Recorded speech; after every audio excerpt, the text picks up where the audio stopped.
Mark, let's start with you as the president of the company. I want to hear about Salad Spot. How'd this thing get started? Yeah. So Salad Spot, really cool idea. We saw a space in the industry that was not being served very well. There's so many fast food restaurants that serve the typical fast food fare, right? And not very many of them do something that's fast and makes you feel good and is affordable. It's mostly stuff that kind of feels heavy. And so we saw an opportunity there and started working on this a couple of years ago to make sure that we had the processes all dialed in and that we were happy with the recipes and all that stuff. And we're just really thrilled with the result. We've got a restaurant that provides food that is exactly that. It's fast, it's affordable, and it's healthy, and our customers love it. Awesome. So tell me how this thing actually got started, because I understand we're just getting started with franchising the business now. Tell me how the concept started originally. The concept really started with some of the founders' wives recognizing that, hey, I want to go get something. I need it to be fast. I've got my kids with me, so I don't want to haul them into a place, but I don't want to feel awful after I eat it. So really, some of this idea came from our wives, them telling us, hey, this needs to exist and it doesn't right now. And I don't know, maybe more business ideas start from wives than not. Who knows, right? So. Absolutely. Smart guys right there. Listen to the wives. What about the franchise journey itself? So we're new to starting our first franchise. We've got our company on location in Utah. What made you guys decide that franchising was the right way to expand the business? We actually believed that franchising was going to be key to this from the very beginning.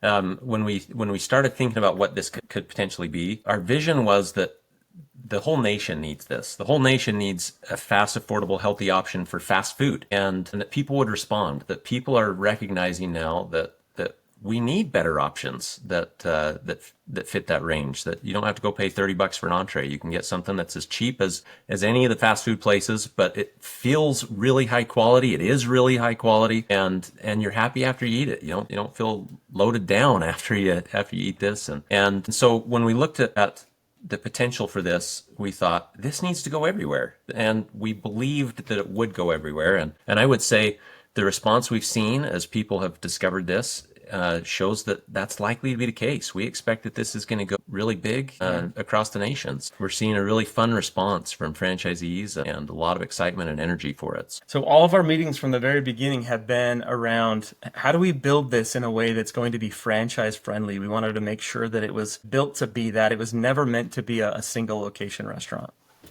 Okay. All right. So give me a little backstory. How about you guys? What were you guys doing before this, and how did you guys get together to do this? Yeah, so my background is direct-to-consumer marketing. Mark and I actually worked together in a previous life at a previous company, and that's how he and I met originally. But I come from kind of the direct-to-consumer marketing world, and I've been there for probably close to 15 years now. So nothing ever with food necessarily, but with marketing and some branding, and that's what I bring to the table really with this company.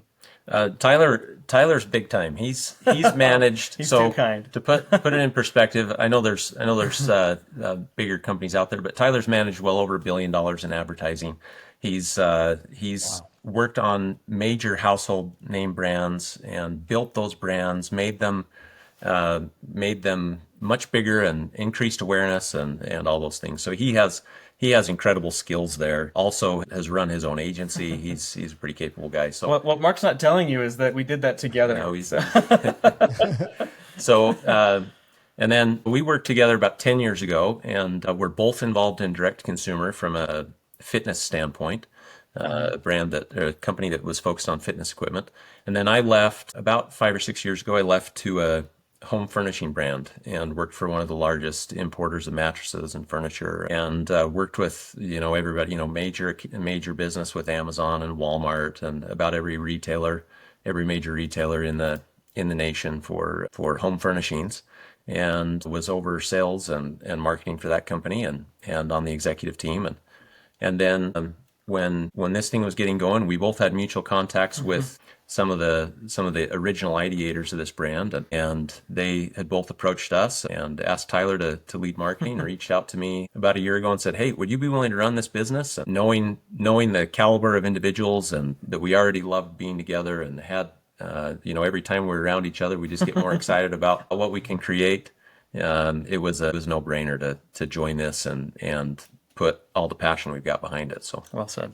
Wow. And now, so we're heading into franchising to be a franchisor, which franchising is nothing like any other industry. It's obviously we have one goal, and that's, of course, to make our franchisees successful. We want to, hopefully they feel fulfilled and are passionate about the brand. Absolutely.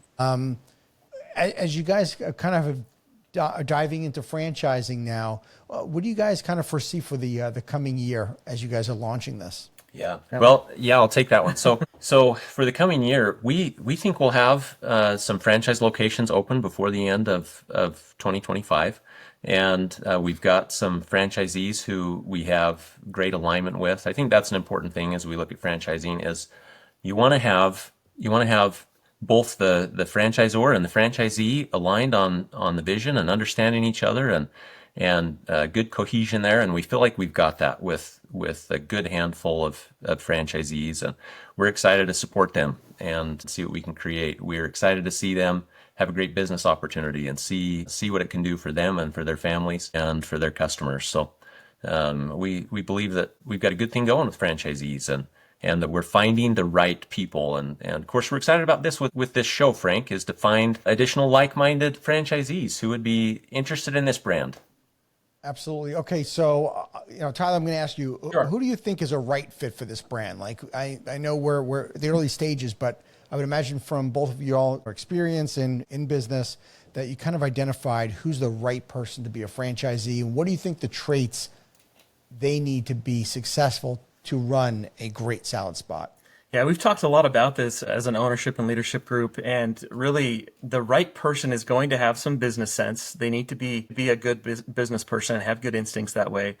But we also would love to have someone who also is passionate about what they're serving and passionate about the well-being of others and crafting an experience in their stores that is exceptional. We want them to be involved. We don't want to just have them be passive investors that have no involvement in the store. We want them to be crafting this experience with their employees on a regular basis and care about what that experience is. Okay, let me hear something that's different about your business than the other. Well, first of all, you're a drive-through only, I understand. But in terms of the menus, is something that's special about what you guys do? Actually, yeah, I think the menu is really special. We have 6 permanent salads and wraps. We make salads and wraps, and there are 6 that are on the menu all the time.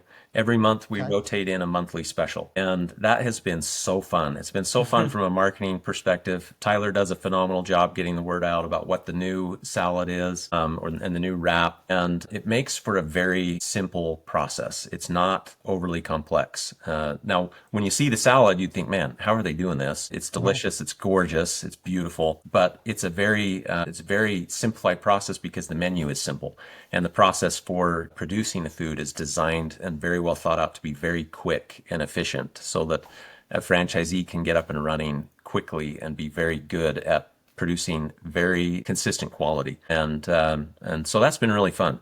Mark, I want to speak to the flavor of the month. This has been a really cool thing that we've decided to do from the very beginning as well. Partly because we wanted to just try different kinds of salads with the possibility of maybe adopting some of them permanently.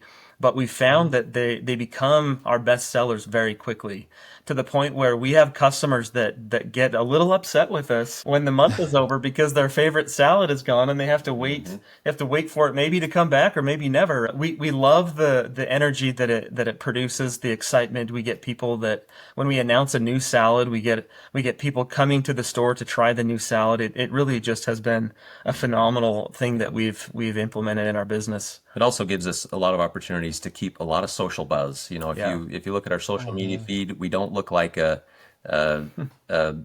business with one location. In fact, we get asked all the time, every one of our suppliers, I've had dozens of people say, so where did this start? Where did this idea come from?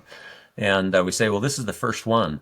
And people say, no, the first one for you, right? This is the first one for you. And we say, wow. no, this is the first salad spot. And a lot of people are just amazed at the thought and detail that's gone into the branding, into the menu, into the food we provide, because it feels Like Established. something feels established. Yeah. That's a good word. Thank you for tuning into the Emerging Franchise Brands podcast. For additional insights, guest applications, and to stay connected, visit us at efbpodcast.com. The Emerging Franchise Brands podcast is for entertainment purposes only, and the views expressed do not necessarily represent those of Emerging Franchise Brands, its host Frank Fiume, or Emerging Franchise Group LLC. Any discussed franchise or investment opportunity requires thorough investigation, obtaining proper disclosure documents, and expert consultation before making any investment decisions. The podcast and its host do not offer professional advice or endorsements, and they hold no responsibility for actions, representations, accuracy, or consequential damages related to the podcast content.